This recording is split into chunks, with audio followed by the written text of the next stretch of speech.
I am not black.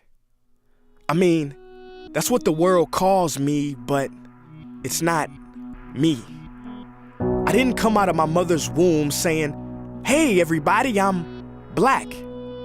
No, I was taught to be black, and you were taught to call me that, along with whatever you call yourself.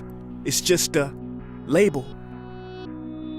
See, from birth, the world force feeds us these labels, and eventually we all swallow them. We digest and accept the labels, never ever doubting them. But there's one problem. Labels are not you, and labels are not me. Labels are just labels. But who we truly are is not skin deep.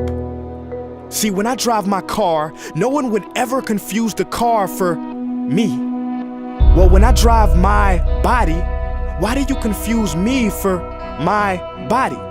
It's my body. Get it? Not me. Let me break it down. See, our bodies are just cars that we operate and drive around. The dealership we call society decided to label mine the black edition, yours the Irish or white edition. And with no money down, 0% APR, and no test drive, we were forced to own these cars for the rest of our lives. Forgive me, but I fail to see the logic or pride in defining myself or judging another by the cars we drive. Because who we truly are is found inside.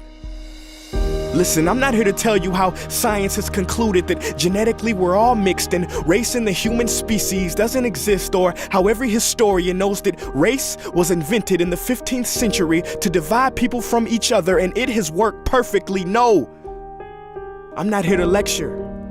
I just want to ask one question. Who would you be if the world never gave you a label? Never gave you a box to check? Would you be white, black, Mexican, Asian, Native American, Middle Eastern, Indian? No, we would be one. We would be together. No longer living in the era of calling human beings black people or white people. These labels that will forever blind us from seeing a person for who they are, but instead seeing them through the judgmental, prejudicial, artificial filters of who we think they are. And when you let an artificial label define yourself, then my friend, you have chosen smallness over greatness and minimized yourself, confined and divided yourself from others. And it is an undeniable fact that where there is division, there will be conflict, and conflict starts wars. Therefore, every war has started over labels. It's always us versus them. So the answer to war, racism, sexism, and every other ism is so simple that every politician has missed it. It's the labels. We must rip them off. Isn't it funny how no baby is born racist, yet every baby cries when they hear the cries of another, no matter the gender, culture, or color, proving that deep down we were meant to connect and care for each other.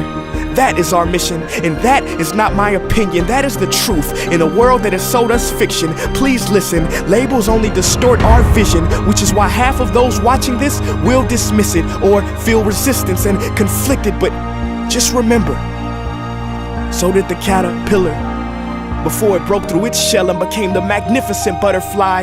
Well, these labels are our shells, and we must do the same thing so we can finally spread our wings. Human beings were not meant to be slapped with labels like groceries and supermarkets. DNA cannot be regulated by the FDA. We were meant to be free, and only until we remove them all and stop living and thinking so small will we be free to see ourselves and each other for who we truly are.